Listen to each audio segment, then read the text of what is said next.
अस्सलाम वालेकुम दोस्तों। सिंधी अदब जी दुनिया में भली कार दोस्तों शामिल क्यों था जुम्मन अहमदानी साहब जी कहानी शॉर्टकट।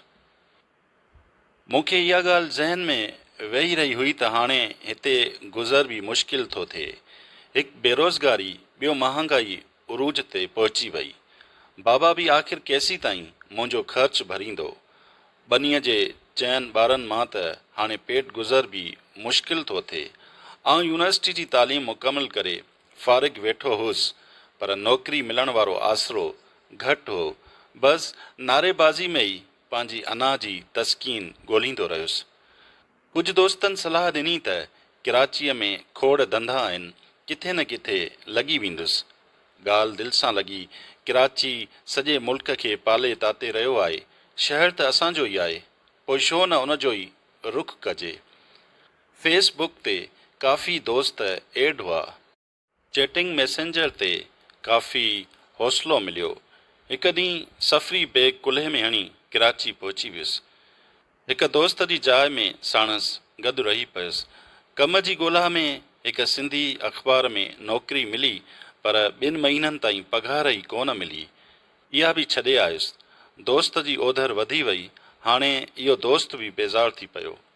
हिकु ॾींहुं अणसिधी तरह चई ॾिनई, यार ॻोठां फैमिली अची रही आहे, रिहाइश जो मसइलो आहे, तूं फ़िलहालु कंहिं ॿिए दोस्त सां रहण जो बंदोबस्तु कर। इहा ॻाल्हि ॿुधी वरी परेशान थी वियुसि। सोचियुमि वापसि ॻोठु हलियो वञा, पर वरी दिलि ॿधी हिकु ॿिए दोस्त खे फ़ोन कयो। उहो दोस्त हिकु मल्टीनेशनल कंपनी में सप्लायर हो। उन सॾाए वरितो। इतफ़ाक़ सां उते हिकु जाइ बि ख़ाली हुई त मूंखे बि कमु मिली वियो। ॾाढो ख़ुशि थियुसि। असीं ॿई दोस्त हिक ॿिए जा हम ख़्याल यूनिवर्सिटी में क्लास फेलो बि हुआसीं। मल्टीनेशनल कंपनी में असांखे डबल रोटियूं, बिस्किट ऐं ॿियूं खाधे पीते जूं शयूं सप्लाई करे हफ़्तेवार पेमेंट जमा कराइण वारो कमु मिलियल हो। 2 महीननि में आउं कमु सिखी वियुसि। पघार मिलियो त आसानी थी पई। सेलिंग वधण करे मैनेजर असां मां मुतमइन थी प्रॉफिट बि वधाए ॾियणु लॻो। कुझु पैसा घर मोकिलींदो हुउसि। संगत साथ सां कचहरी क़ाइमु थियूं। वक़्तु गुज़रंदो रहियो। डीलिंग जो कमु मुकमिल तौरु सम्झ में अची वियो। हाणे कुझु बचत थियणु लॻी हुई। मैनेजर असांजी कारकर्दगीअ खे ॾिसी होलसेलिंग सप्लायर्स तौरु सुपर मार्केट में ॾेती लेती वारी शिफ्ट ते आले नाल करे छॾियो। असीं ॾाढा ख़ुशि थियासीं। ॿियनि दोस्तनि खे सलाहूं पिया हणंदा हुआसीं त कराची अचो, कमायो, महिनत करियो, हिते बुख कोन मरंदा। असां पंहिंजी रिहाइश चेंज करे हिकु सुठे फ्लैट में रहणु शुरू कयो। वधीक मुनाफ़ो कमाइण जी लालच में असां हिकु प्लान जोड़ियो। होलसेल मार्केट में ओरिजिनल शयूं लिकाए 2 नंबर शयूं सप्लाई करण लाइ हिकु जाली कंपनीअ सां ॻुझो मुआहिदो कयो। जेसीं ताईं 2 नंबरी शयुनि जी सप्लाई वारी रसद जी शिकायत कंपनी जे सेठ ताईं न पहुती, तेसीं ताईं असां लखनि में पए तरियासीं। सेठ खे माल में गड़बड़ जी ख़बर पइजी वई। हिन असांजे पोयां माण्हू लॻाए छॾिया। हिकु ॾींहुं ओचितो असांखे अणॼातल माण्हुनि खंभे वीगो गाॾी में विधो। अखियुनि ते पटी ॿधी हिकु ॻुझी जॻह ते अची छॾियाऊं। हथ पेर ॿधी अखियुनि तां पटी लाथाऊं त पाण खे हिकु वीरान कमरे में ॾिठोसीं। मुंहिंजो दोस्त बुणकियो, पाण खे शायदि बत्ताखोरनि अगवा कयो आहे। तरक़ी पए कईसीं जेका इन्हनि खां हज़म न पई थिए। पर ख़ैर पाण खे सेठ ज़रूरु आज़ादु कराए वेंदो, इहो आसरो रखी इंतज़ारु कयोसीं। आधी राति गुज़री।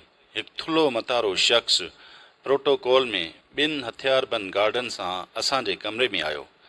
के पल जूह विझी असांखे घुरींदो रहियो। बाद में रोब सां ॻाल्हाईंदे सवाल कयईं, केतिरा पैसा कमाया अथव? असां सम्झो शायदि अगवाकार आहिनि, हाणे भुंग वठी पोइ आज़ादु कंदा। पर ईअं न हो। सवाल जो रुख बदिलजी वियो। कहिड़ी कंपनी सां अव्हांजो वास्तो हो ऐं माल बदिलाए मार्केट कीअं कंदा हुआ? वज़ाहत खपे। असां हिक ॿिए ॾांहुं निहारियो। चोरी पकिड़िजी पई हुई। असां नहकर में कंधु धूणे एतिराफ़े जुर्म खां इनकार कयो। उन बाद पुछाणो कंदड़ उहे माण्हू हलिया विया। अधु कलाक खां पोइ 3-4 माण्हू मख़सूस सामान सां हथियार ताणे असांजे कमरे में आया ऐं सचू पुत्रनि सां मारणु शुरू थी विया। असांखे रतो रत करे छॾियऊं।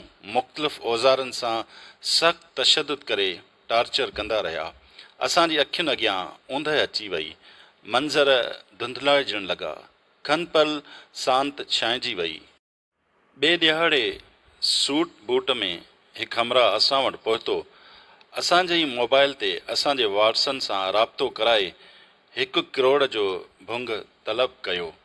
असांजे वालदेन ताईं इहा ॻाल्हि पहुती त इहा मीडिया ताईं बि पखिड़िजी वई। सिविल सोसाइटी खां वठी तंज़ीमी सतह ताईं असांजे अगवा ख़िलाफ़ मुज़ाहिरा शुरू थी विया। असांजे मल्टीनेशनल कंपनी में कमु कंदा हुआसीं, उन सां सुञाण धुरियूं राब्ते में आयूं। कुझु ॾींहं बाद असांखे हिकु वीरान जॻह ते छॾियो वियो। असीं आज़ादु थी घर पहुतासीं। ख़बर पई असांजे माइटनि सां हमदर्दी कंदड़ क़ौमी समाजी अॻवान जी टिराकड़ी सां बाज़ियाबी नसीब थी आहे। पोइते निहारियोसीं वालदेन वटि 3-4 एकड़ ज़मीन बि न रही हुई ऐं घर जो माल मताओ बि खपी चुको हो।